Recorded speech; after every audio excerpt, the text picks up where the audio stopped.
The cell. Next door.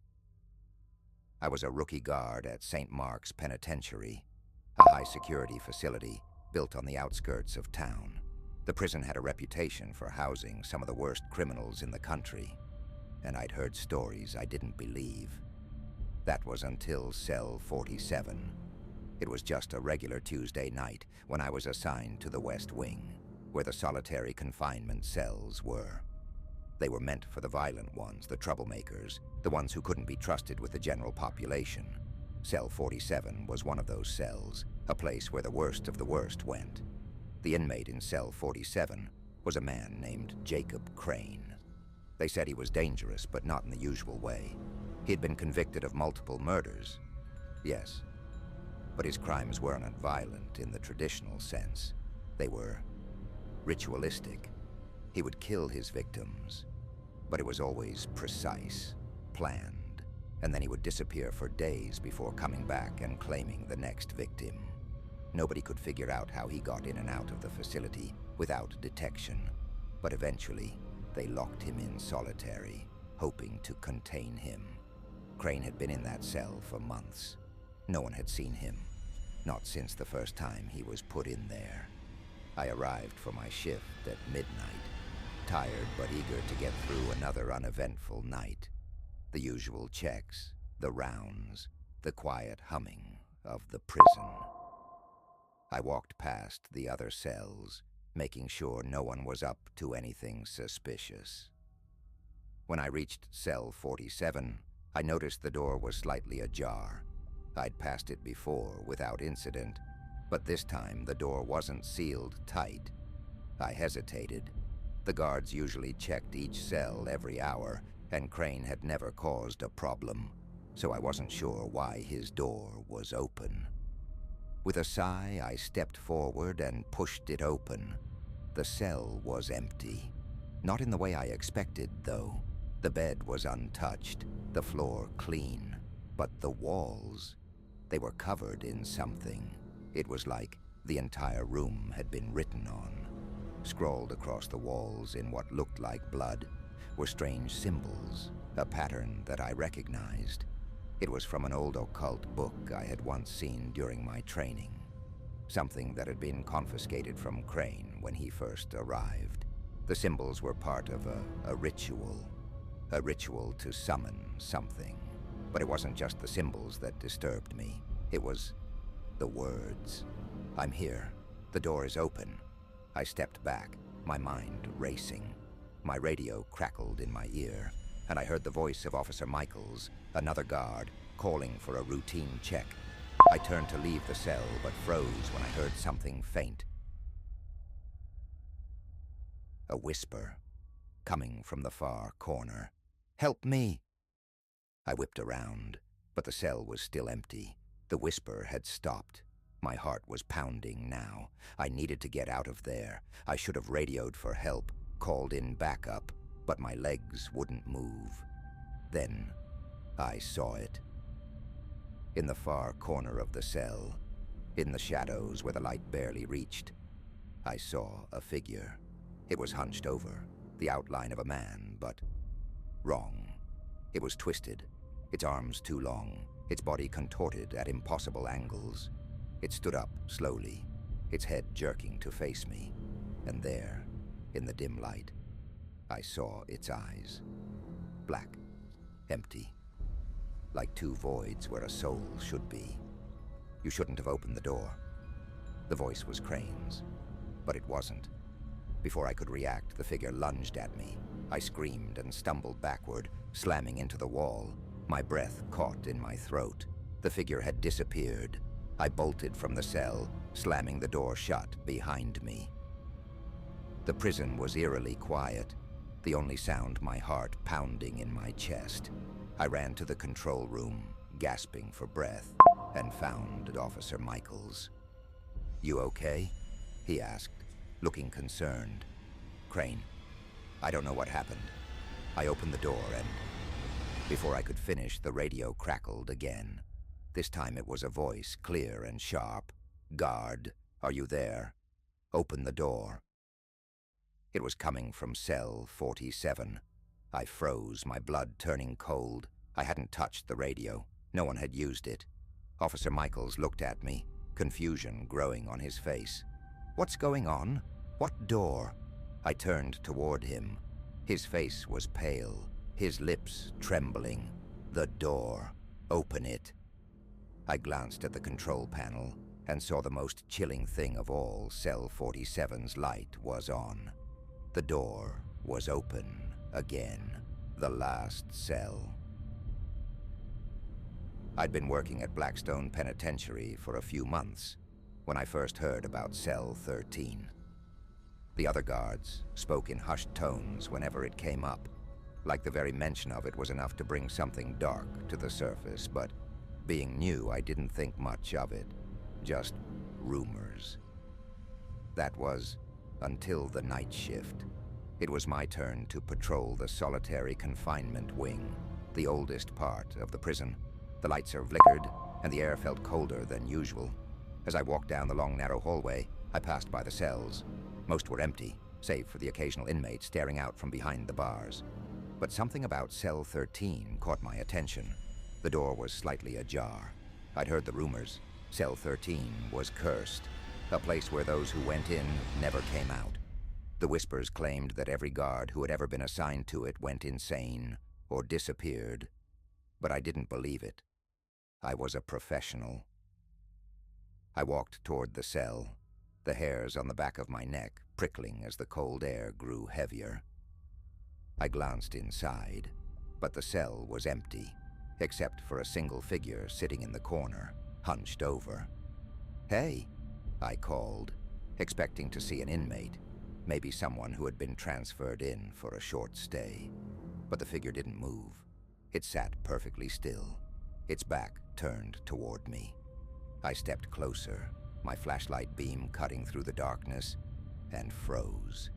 The figure's skin was pale, stretched thin over its bones.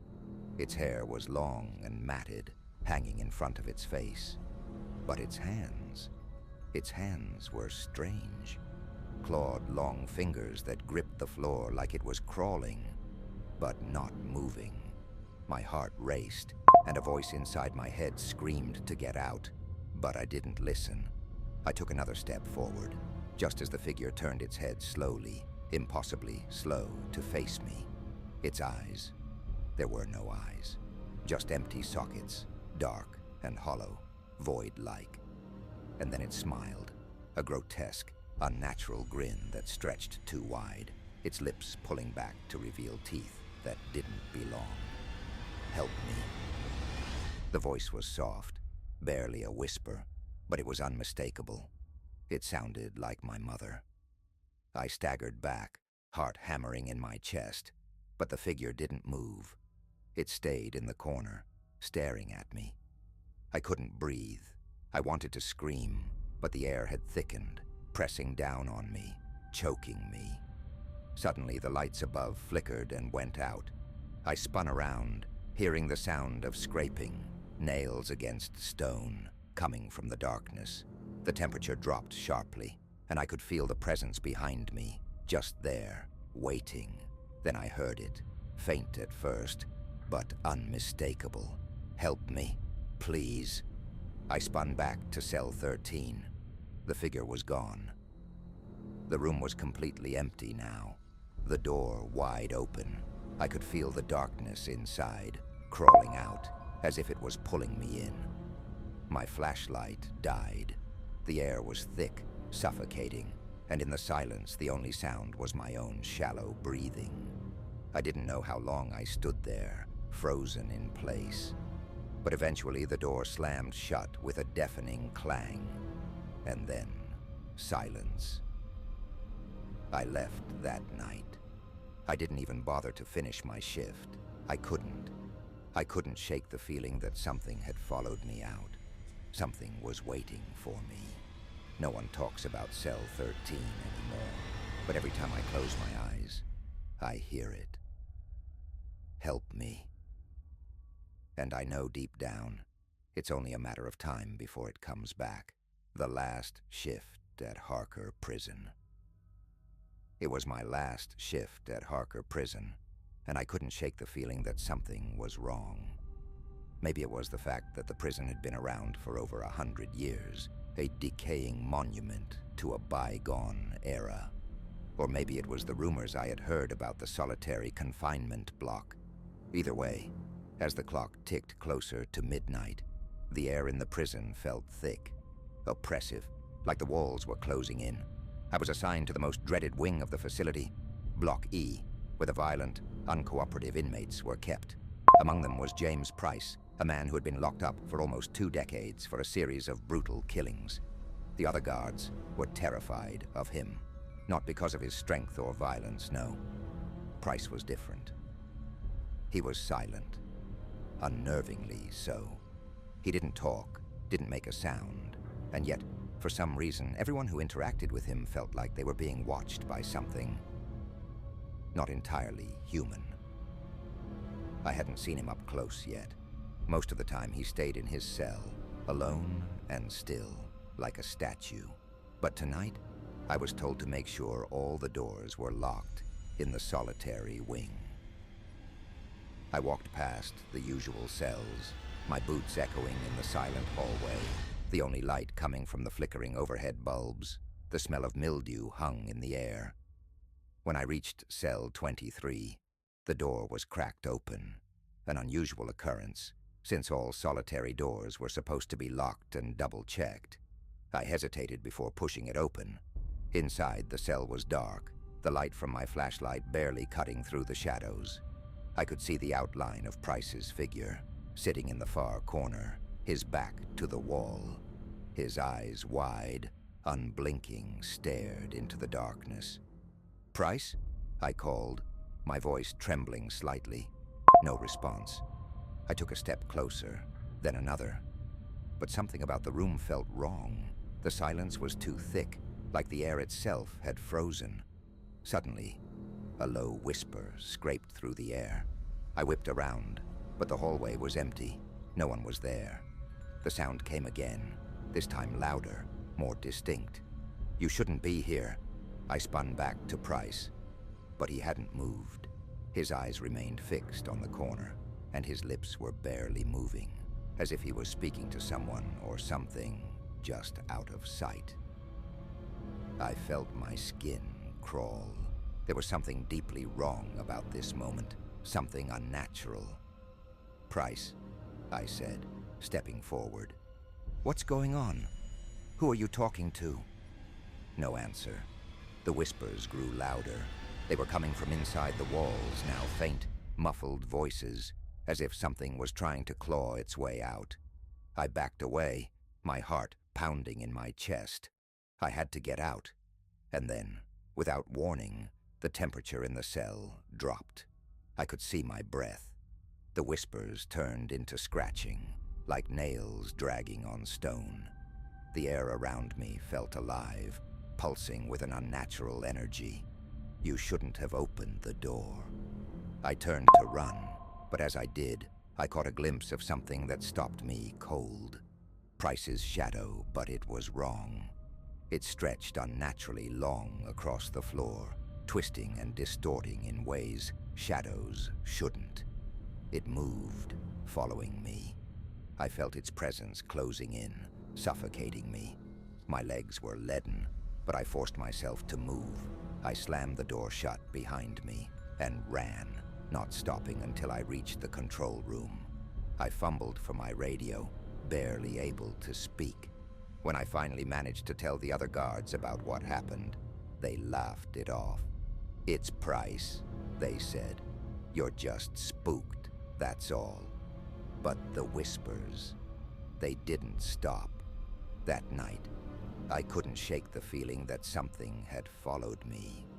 Something had crossed the line when I opened cell 23. Weeks later, I heard the news. James Price had been found dead in his cell, but the official report said it was a heart attack. The strange thing? His body was positioned exactly the way it had been when I first saw him, facing the corner, eyes wide open, unblinking. But no one could explain the fresh set of scratch marks along the walls of his cell, deep bloody gouges, as though something had tried to escape. I never returned to Harker after that night. I still hear the whispers sometimes, echoing in my ears. And I know deep down that they're still out there waiting for the next guard to make the mistake of opening the wrong door. The voice in the walls. I was new at Blackstone Penitentiary, assigned to a night shift in the oldest, least populated wing. The place had a history, a dark one, and the inmates here were the worst of the worst. Murderers, rapists, and the ones too dangerous for general population. But there was one cell that I was always told to avoid, cell block 4. Nobody talked about it openly, but I heard the whispers, guards, staff, even the inmates. They said something was wrong with cell block 4, that whoever was in there was never the same after a shift. I'd only been working there a few weeks when the shift supervisor handed me a stack of paperwork. "You're on solo tonight, Thompson," he said, his voice clipped. "Check all the cells, but don't linger in cell block 4. Just a quick check, all right?" I didn't ask questions. I'd heard the stories, the rumors about Richard Holt, the inmate in that cell. Holt had been convicted of a gruesome series of murders, but it wasn't the killings that scared people. It was his silence. He never spoke, never moved. Guards said he'd sit in his cell, eyes wide open, staring at the wall for days without a sound. And those who had spent too much time near him, they'd say they'd heard things, soft whispers, murmurs, like he was talking to someone who wasn't there. I walked down the dark hallway of the solitary block, my flashlight bouncing off the chipped concrete walls. Most of the inmates were asleep, their cells cold and silent, except for the low hum of the old prison lights. When I reached cell block 4, my heart skipped a beat. The door was slightly ajar. I paused. No one had told me the door could be open. Was this a mistake? I glanced down the hallway. Everything was silent. I pushed the door open just a crack, my breath tight in my chest. Inside, Holt was sitting on the edge of his cot. His face was in shadow, but I could still see his eyes, wide open, like he was staring at me even though he hadn't turned his head. "Hey, Holt," I called, trying to sound confident, but my voice wavered. "Just checking on you." No response. Nothing. Not a sound. I stepped inside, the door creaking behind me. The air in the cell was thick, stifling. My flashlight's beam caught Holt's face, and for the first time, I noticed how wrong he looked. His skin was pale, almost gray, and his eyes seemed to be too wide, stretched open unnaturally. I could feel my pulse quicken. Suddenly, the air around me seemed to get colder. The shadows in the corners of the room grew deeper, stretching as if they were alive. A strange, faint sound reached my ears. A whispering. It was so soft at first, like the rustle of fabric. But then it became clearer, growing louder, like voices from the walls. Leave him alone." I froze. The voice was coming from the walls. It wasn't Holt. I turned to look at him again. His face was still locked in that unblinking stare, but his lips, they were moving now. Silent words. I could barely breathe, my heart hammering in my chest. I wanted to leave. I wanted to run, but I couldn't. The whispering grew louder, more insistent, as if it was all around me now. The walls were speaking. "You shouldn't have come. He's not alone." I backed up toward the door, my hand fumbling for the handle. I could feel something touching me, brushing against my skin, something cold, like fingers made of ice. I was almost at the door when I heard it. A low growl coming from the corner of the room. I whipped around. The shadows in the corner seemed to move, shifting and pulsing. And there, in the dark, I saw something. A shape. Something tall, thin, and unnatural, like a person but wrong, distorted. It stared at me with hollow eyes, its shape flickering like a dying flame. "Get out!" The voice echoed in my head, and I couldn't hold it in any longer. I turned and bolted, slamming the door behind me. My legs felt like jelly, but I ran, not stopping until I reached the guard station.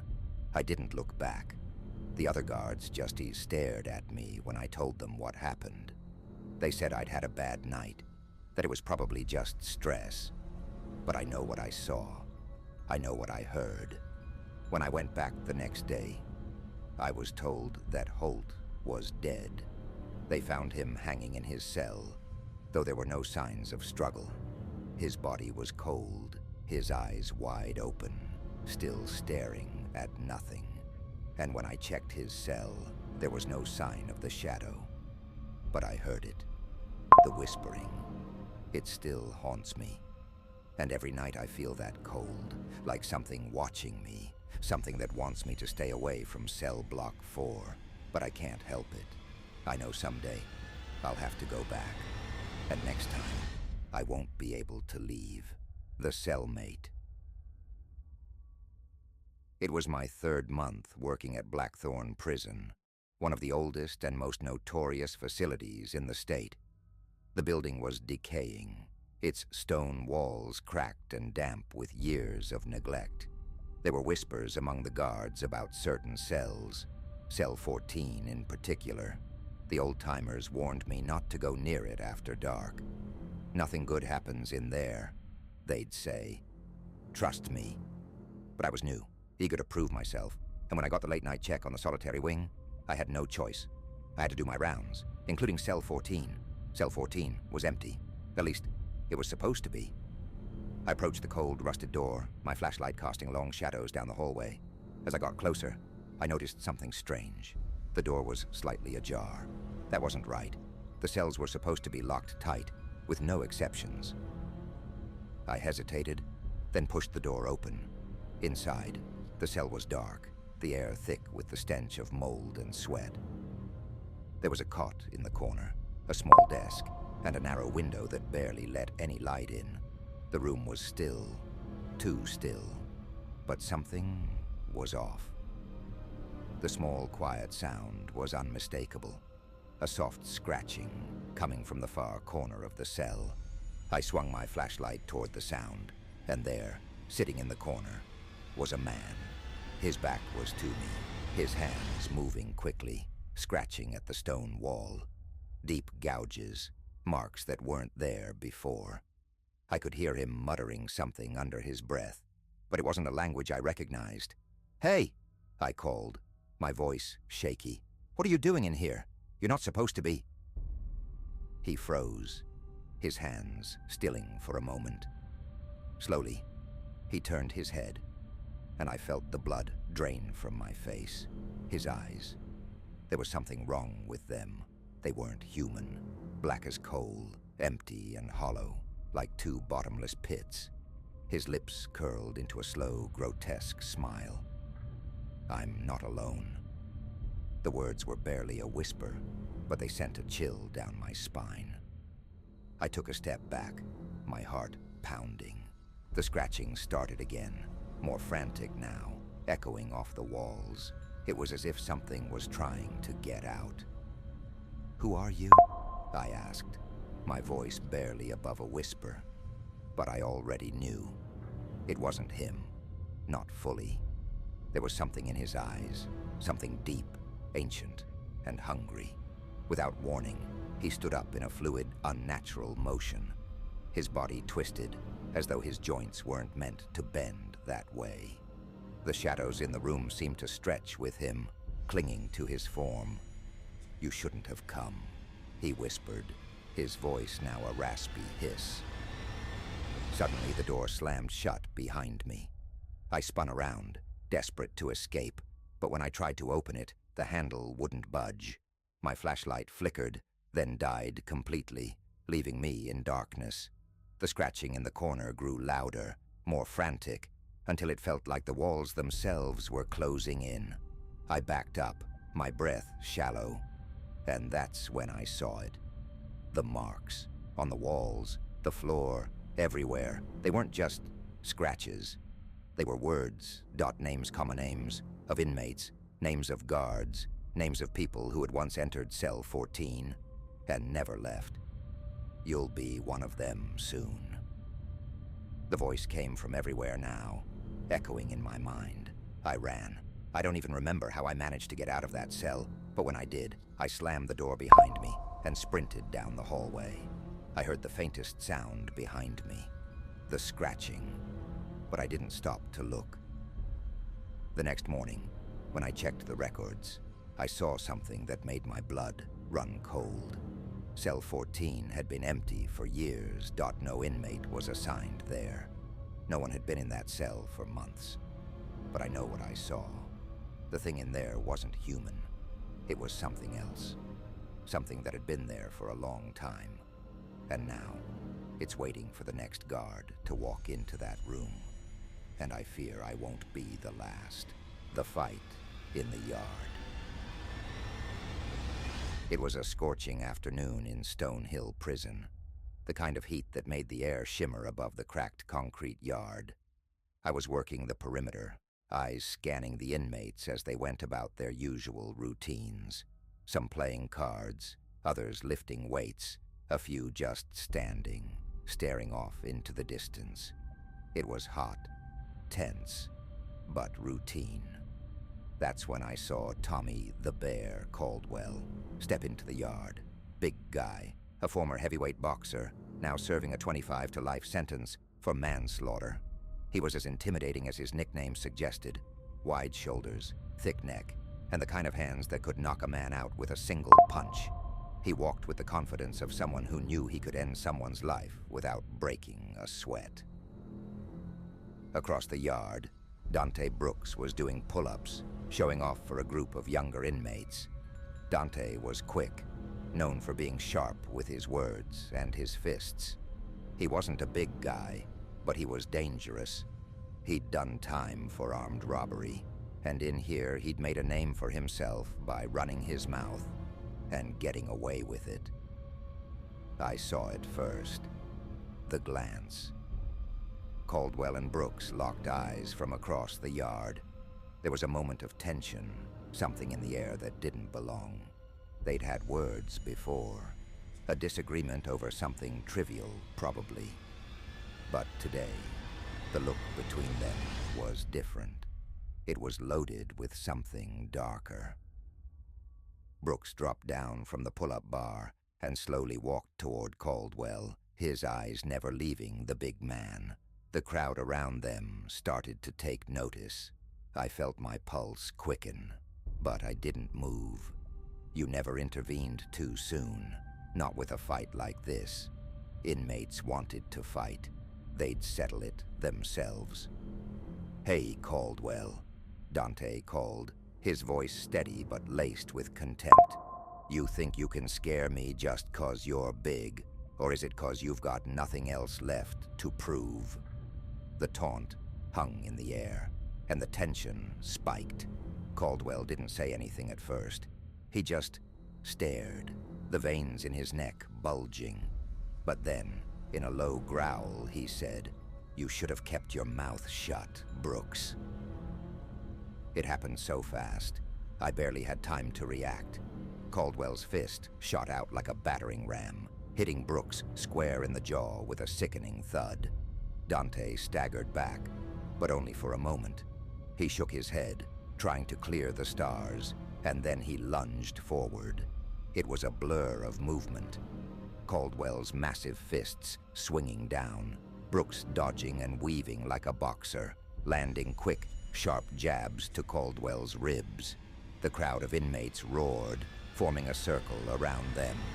I couldn't get too close. There were too many people in the way, and the last thing you wanted was to be caught between two enraged men. Caldwell was strong, but Brooks was fast. He ducked another wild punch from the big man and came up under his guard, landing a quick jab to Caldwell's stomach. The impact made the air leave Caldwell's lungs with a whoosh. But Caldwell wasn't done. He grabbed Brooks by the shoulders, lifted him like he weighed nothing, and slammed him against the concrete wall. Brooks grunted, but he wasn't out. He twisted and kicked Caldwell's knee, sending the bigger man off balance for just a second. It was enough. Brooks pushed off the wall, landed 2 fast punches to Caldwell's ribs, and followed up with an uppercut that caught Caldwell right under the chin. The sound was sickening. Caldwell stumbled backward, his head snapping up, but he didn't fall. Instead, he wiped his lip, smirking through the blood. His eyes burned with rage. And then, everything went silent. For a brief moment, there was only the sound of heavy breathing, the crackling heat in the air, and the distant clang of a gate. And then Caldwell roared, a sound so primal it sent chills down my spine. He charged, fists flying. But this time, Brooks wasn't quick enough. Caldwell's right hook connected with Brooks's temple with a sickening crack, and the smaller man crumpled to the ground. The crowd went wild, but I couldn't focus on them. I pushed my way through the chaos, signaling to the other guards to move in. By the time we reached the 2 men, Caldwell was standing over Brooks, chest heaving, a grin on his bloody face. Brooks was out cold, his face pale and twisted from the punch. We dragged Caldwell away, and as I looked down at Brooks, blood dripping from his split lip, his body still twitching, I knew this wouldn't be the end of it. There was a look in Caldwell's eyes, a savage satisfaction. But more than that, there was something deeper, something dangerous. The realization that a man like him would never stop fighting. This wasn't just a prison fight. It was a reminder that in places like this, there's always someone ready to take control. Always someone hungry for violence. And the taste of it never fades.